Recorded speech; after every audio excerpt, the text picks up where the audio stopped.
21 जून को एनडीए चचा ने रीनीट रखा है। उसके लिए मैं अभी से आपको थोड़ा सा 10 मिस्टेक बता देता हूं जो अभी आपको नहीं करनी है, क्योंकि अगर आप ये 10 मिस्टेक करोगे तो आपका एग्जाम खराब हो सकता है। और ये मैं हवाई में बात नहीं कर रहा हूँ। मैंने इस एग्जाम को 3 बार दिया, तीनों बार फेल हुआ। 4th अटेम्प्ट में क्रैक किया और उसमें मैंने क्या क्या मिस्टेक्स को अवॉइड किया मैं इस वीडियो में बताऊंगा।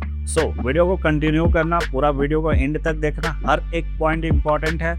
आप देखना, एंड में बोलोगे कि हाँ भैया आप सही बोल रहे हो। Let's start a video. First point है पेपर अटेम्प्टिंग स्ट्रैटेजी। ये बहुत ही इंपॉर्टेंट होने वाली है रीनीट 2026 के लिए, क्योंकि पेपर में भी टफ भी आ सकती है, मॉडरेट भी आ सकती है और इजी आएगी तो कोई टेंशन ही नहीं। बट अगर टफ आई देन आपको तैयार रहना होगा कि मुझे किसी भी हालत में 180 क्वेश्चंस को सॉल्व करनी है। एक भी क्वेश्चंस को बिना टच किए हुए नहीं आ सकते हैं, क्योंकि हो सकता है जो 180th क्वेश्चन होगा, सबसे लास्ट क्वेश्चन, वही सबसे इजी होगा। बट अगर आप उस क्वेश्चंस को छोड़ दोगे देन आपका कंपटीटर आपसे आगे निकल जाएगा, क्योंकि वो हर एक क्वेश्चंस को टच किया हुआ रहेगा। बट अगर आप किसी टफ क्वेश्चंस में फंस करके अपना बहुत सारा समय बर्बाद कर दोगे तो आप उस 180 क्वेश्चंस तक नहीं पहुंच पाओगे। इसलिए आपको पेपर को 3 राउंड में सॉल्व करनी चाहिए। फर्स्ट राउंड में जितने भी इजी क्वेश्चंस होंगे, जो 1 लाइनर होंगे, एक बार में पढ़ते के साथ जो टिक मारा जा सकता है, उन सारे क्वेश्चंस को सॉल्व करो। सब्जेक्ट वाइज करनी है। लाइक बॉटनी का सबसे पहले कर रहे हो तो 1 लाइनर सब सॉल्व कर लो, उसके बाद मॉडरेट वाला सॉल्व करो, टफ क्वेश्चंस को लास्ट में सॉल्व करना है। सारे सब्जेक्ट के क्वेश्चंस को सॉल्व करने के बाद सेम चीज को अप्लाई करनी है जूलॉजी के लिए, केमिस्ट्री के लिए, फिजिक्स के लिए। अगर आप इस टेक्निक को अप्लाई करते हो देन आपका एक भी क्वेश्चन जानता हुआ नहीं छोड़ेगा और ये आपको बहुत ही ज्यादा बेनिफिट देने वाली है। और इससे आपको ये भी पता चल जाएगा कि कौन सा सब्जेक्ट इस बार टफ आया है, क्योंकि हर एक साल फिजिक्स टफ नहीं आती है। कभी कभी केमिस्ट्री टफ आ जाएगी, कभी बायोलॉजी टफ आ जाएगी। तो आपको एनालाइज करना होगा कि कौन सा सब्जेक्ट टफ है, और वो तभी पता चलेगा जब आप पूरा 180 क्वेश्चंस को एक बार देख चुके होंगे।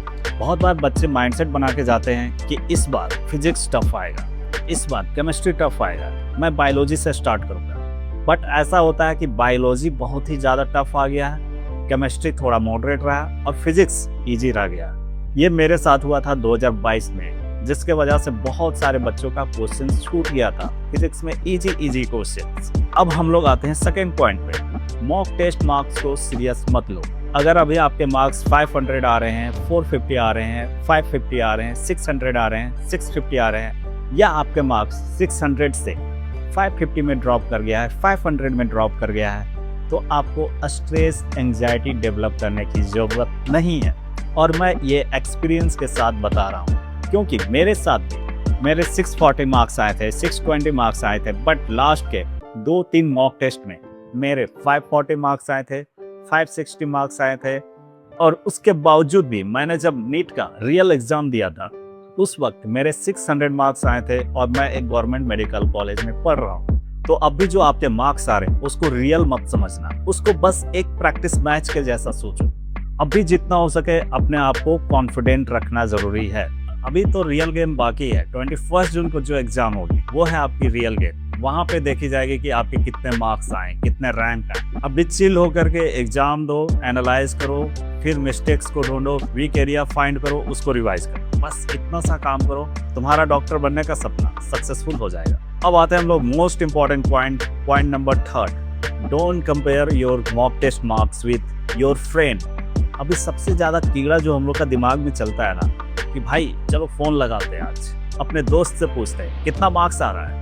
तुम्हारा दोस्त का मार्क्स मान लो आ रहा है 640।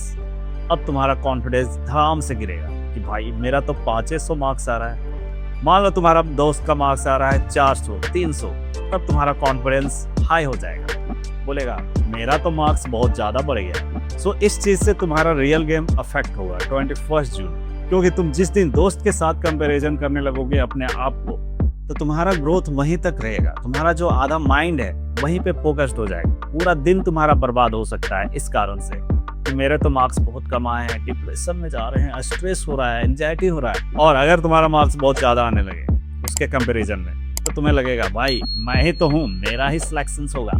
तो दोनों चीज बेकार है। इसलिए दोस्त से बात ही मत करो। पूछो ही नहीं कि भाई तुम्हारा कितना मार्क्स आ रहा है। अगर बात भी करना है 5 मिनट बात करो, अपना जो मेंटल प्रेशर है उसको कम करो, इधर उधर के बातें करो, थोड़ा सा हंसी मजाक कर लो, बस इससे ज्यादा नहीं। सो लगे हाथ, अब पॉइंट नंबर 4 भी बता देते हैं। Don't call your family, even your father mother can distract you. फालतू का चीजें बताएगी कि घर में ये क्लेश हुआ है, तुम्हारी बहन खाना नहीं खाती है, तुम्हारे भैया का शादी सेट हो गया, इन सारी चीजों में नहीं पढ़नी है। जब तक आप इस एग्जाम को ना दे लो, फालतू का कन्वर्सेशंस करनी ही नहीं है। 2 मिनट बात करो कि हाँ मैं जिंदा हूँ, काम कर रहा हूँ, पढ़ाई कर रहा हूँ, बस।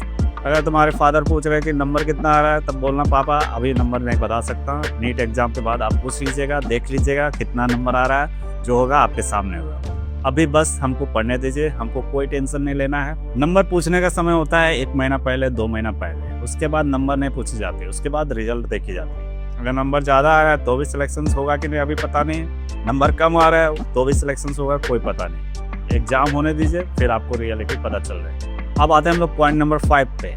तो अभी आपको बाहर के खाना खाने से बचना है, अपना डाइट को हेल्दी रखो, चुपचाप सिंपल खाना खाओ, चावल दाल खाओ, रोटी सब्जी खाओ। ये नहीं कि डेली हम पिज्ज़ा बर्गर खा रहे हैं, चाउमीन खा रहे हैं, चाट खा रहे हैं, गुपचुप खा रहे हैं। गुपचुप तो अवॉइड करो, बाहर का पानी होगा वो कैसा होगा कोई पता नहीं, डिहाइड्रेट नहीं होना है, हाइड्रेट रहो, हरदम पानी पीते रहो। सो ये सारी चीज़ें भी आपको ध्यान रखनी है। बहुत सारे बच्चे अवॉइड करते हैं इन सारी चीज़ों को, इसलिए मैं इस पॉइंट को पर्सनली जोड़ा। पॉइंट नंबर 6, अभी आपको स्लीप पे फोकस करनी है। कम से कम 6 से 6.5 घंटे जरूर सोने हैं। आपको स्लीप को कॉम्प्रोमाइज नहीं कर रही है। अगर आप स्लीप को कॉम्प्रोमाइज कर रहे हो, देन आप इनडायरेक्टली अपना रिजल्ट को कॉम्प्रोमाइज कर रहे हो, बिकॉज एक अच्छी स्लीप तुम्हें बहुत ही अच्छा मेमोरी बनाती है। इसलिए अभी कम से कम 6 to 6.5 आवर्स की स्लीप लेनी है। इससे ज़्यादा मैं नहीं बोलूँगा सोने, क्योंकि अभी बहुत ज़्यादा इंपॉर्टेंट समय चल रही है। और एक अच्छी स्लीप पूरा दिन को अच्छा रखता है, वो आपको और अच्छा पढ़ाई करने में मदद करता है। इसलिए एक अच्छी स्लीप लेना जरूरी है। अब आते हैं हम लोग point number 7, most important point है। अभी आपको 70% टाइम बायोलॉजी पे देनी है, इनऑर्गेनिक पे देनी है, ऑर्गेनिक पे देनी है। मैं तो बोलूँगा 50% टाइम आपको बायोलॉजी पे देनी है, क्योंकि 50% मार्क्स वहीं से आएंगे और 50% मार्क्स लाना बहुत ही इजी है बायोलॉजी से। अगर आप 2-3 रिवीजन यहाँ से कर लेते हो, एक बार पूरा रिवीजन करो, उसके बाद हाईलाइटेड पॉइंट रिवाइज करो, देन मिस्टेक नोटबुक को रिवाइज कर लो, और एग्जाम में जाने से 1-2 दिन पहले पूरा एनसीईआरटी रिवाइज कर लो। बस एग्जाम्पल्स देख लो, फिगर्स देख लो, यही सारी चीज़ों को आपको रिमाइंड करवाना था मुझे, इसलिए इस पॉइंट को रखा हुआ। ऑर्गेनिक का रिएक्शंस को देख लो, इनऑर्गेनिक का रिएक्शंस देख लो, ये सब डायरेक्ट क्वेश्चंस आएंगे भाई, ये सारे पॉइंट को मत भूलना। पॉइंट नंबर 8 बहुत ही ज़्यादा इंपॉर्टेंट तो नहीं है, बट मैं बोलूँगा अभी जितना हो सके बाहर जाना अवॉइड करो। आपका एक मिस्टेक, एक एक्सीडेंट की वजह से आपका पूरा एग्जाम खराब हो सकती है। इसलिए जितना हो सके अभी आपको बाहर नहीं जाने हैं। जो भी काम करवाना अपना फैमिली से करवाओ, अपने मदर फादर से करवाओ। डायरेक्ट आपको एग्जाम वाले दिन निकलना है, कोशिश करो। और आपके पास अब इतना समय नहीं होना चाहिए कि आपको बाहर घूमने के लिए समय मिल रहा है। अगर आपको रिलैक्सेशन करनी है तो टेरेस पे जाइए, डीप ब्रीदिंग कीजिए, वॉक कीजिए। रूम में ही डीप ब्रीदिंग कर सकते हैं, मैंने पिछले वीडियो में बताया था कैसे आपको डीप ब्रीदिंग करनी है। सिंपल माइंड को रखना है, कूल एंड काम, और ये तभी पॉसिबल होगी जब आप डेली 10 से 12 घंटा पढ़ाई करोगे ऑनेस्टी के साथ। अब आते हैं हम लोग पॉइंट नंबर 9 पे, जो कि पिछला वीडियो का ही है। बस आपको हम रिमाइंड कराना चाहता हूँ। तो डेली आपको शॉर्ट नोट्स का रिवाइज करनी है, सुबह उठते के साथ फॉर्मूला शीट को रिवाइज करनी है, एनसीईआरटी के जितने भी रिएक्शंस है उन सारी चीज़ों को रिवाइज करनी है। और most important point, mistake notebook को रिवाइज करो भाई, वही तुम्हें सिलेक्शन दिलाएगी। तो याद रखना, मिस्टेक नोटबुक को नहीं भूलना है। सोने से पहले, सुबह उठने के बाद तुरंत रिवीजन पे लग जाओ, 45 मिनट दो इन सारी चीज़ों के लिए। अब आते हैं हम लोग लास्ट पॉइंट नंबर 10 पे, बिलीव इन योरसेल्फ। अगर आप अपने ऊपर बिलीव नहीं रखोगे, कोई तुम पे बिलीव नहीं करेगा। Even your mother father will not believe in you. जब तक आप खुद पे भरोसा नहीं रखोगे, खुद पे कंट्रोल नहीं रखोगे, पैसेंस नहीं रखोगे, काम नहीं रखोगे, क्वेश्चंस नहीं बन रहे हैं, 1 मिनट से ज़्यादा नहीं देने हैं, आगे बढ़ो।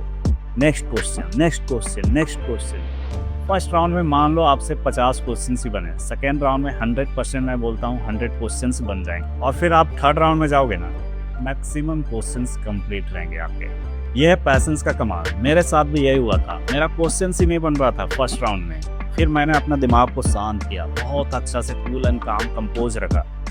मेरे टाइम में फिजिक्स बहुत ही इजी आए थे, बट बायोलॉजी एकदम लेंथी, और मैंने बायोलॉजी से ही स्टार्ट किया। उस टाइम मेरा मेंटल स्टेट कैसा होगा, बट मैंने हार नहीं मानी भाई।